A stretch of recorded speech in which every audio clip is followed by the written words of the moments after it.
Hi friends, இந்த வீடியோல நம்ம இப்ப என்ன பார்க்க போறோம்னு பாத்தீங்கன்னா ரேஷன் கார்டுல நேம் எப்படி ஆட் பண்றது அப்படிங்கறத இதுல பார்க்க போறோம். அது வந்து பாத்தீங்கன்னா ஆன்லைன்ல தான். ஆன்லைன்ல ஆட் பண்றதுக்கு ஃபர்ஸ்ட் என்ன ப்ரொசீஜர்னு பாத்தீங்கன்னா ரேஷன் கார்டுல உங்க மொபைல் நம்பர் லிங்க்ல இருந்திருக்கணும். லிங்க்ல இருந்தா தான் அதை வச்சு நம்ம ஆன்லைன்ல அப்ளை பண்ணிக்கலாம். அதுக்கு என்ன ப்ரூஃப் கொடுக்கணும் அப்படினு பாத்தீங்கன்னா ஆதார் கார்டு தான். இப்பதான் ஆதார் கார்டு எல்லாத்துக்குமே வந்துருச்சு. அதனால இதுக்கும் அதே தான் ஆதார் கார்டு தான். ஆனா 5 வயசுக்கு கீழ இருந்தா பர்த் சர்டிபிகேட் வச்சுக்கலாம். அப்புறம் மறுபடியும் நீங்க ஆதார் நம்பர் லிங்க் பண்றதுக்கு மறுபடியும் ரேஷன் தாலுகாக்கு போற மாதிரி இருக்கும். சோ அதனால நீங்க மோஸ்ட்லி ஆதார் எடுத்துட்டு லிங்க் பண்ற மாதிரி பாத்துக்கோங்க. சரிங்களா?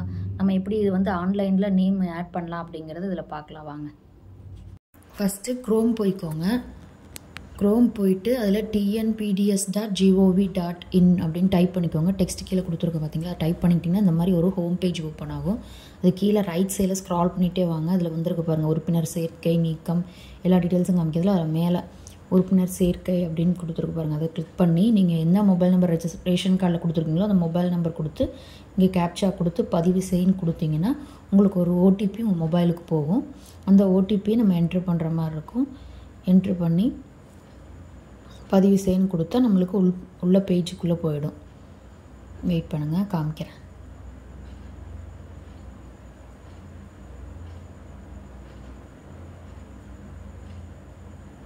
பார்த்தீங்களா இந்த மாதிரி பேஜுக்குள்ளே போயிடும். மேலே வந்து பார்த்திங்கன்னா நம்ம யார் வந்து தலைவரோ குடும்ப தலைவரோ அவங்க நேம் எல்லாம் டீட்டெயில்ஸ் வந்துடும். கீழே குடும்ப உறுப்பினர் சேர்க்கைன்னு சொல்லி ஒரு இது காமிக்குதுங்களா? இதை பார்த்துக்கோங்க. இதில் வந்து நேம் வந்து அதில் நேம்னு டைப் பண்ணிக்கோங்க. அப்புறம் பாலினம் ஜெண்டர் கொடுத்துக்கோங்க. அப்புறம் டேட் ஆஃப் பர்த்து, அப்புறம் உறவு முறை, அதுக்கப்புறம் வந்து பார்த்திங்கன்னா இங்கே நம்ம என்ன ப்ரூஃபோ ஆதாரை செலக்ட் பண்ணுற மாதிரி இருக்கும். அப்புறம் அங்கே ஆதார் நம்பரை கொடுத்தீங்க அப்படின்னா அவ்வளோதான் உறுப்பினர் சேர்க்கை. அதுக்கப்புறம் ஆதார் நம்ம செலக்ட் பண்ணிவிட்டு டாக்குமெண்ட் அப்லோட் பண்ணி பதிவேற்றன்னு கொடுக்கணும். பார்த்தீங்களா? கோப்பு வெற்றிகரமாக பதிவேற்றப்பட்டதுன்னு வந்துடும்.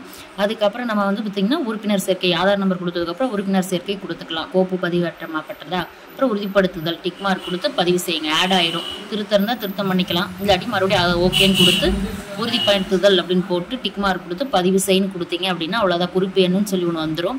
அதை வச்சு நம்ம வந்து பார்த்திங்கன்னா ஸ்டேட்டஸ் செக் பண்ணிக்கலாம். நான் ஹோம் பேஜ் மறுபடியும் அதே ஹோம் பேஜுக்கு போங்க. போய் கீழே வந்து பார்த்தீங்கன்னா அட்டை தொடர்பான சேவை நிலை அதில் கொண்டு போய் நீங்கள் அந்த குறிப்பு நம்பரை கொடுத்தீங்க அப்படின்னா உங்களுக்கு வந்து பார்த்திங்கன்னா என்ன ஸ்டேட்டஸ் அப்படின்னு வந்துடும். உங்களுக்கு அப்ளிகேஷனும் வந்து பார்த்திங்கன்னா டவுன்லோட் ஆகி வரும்.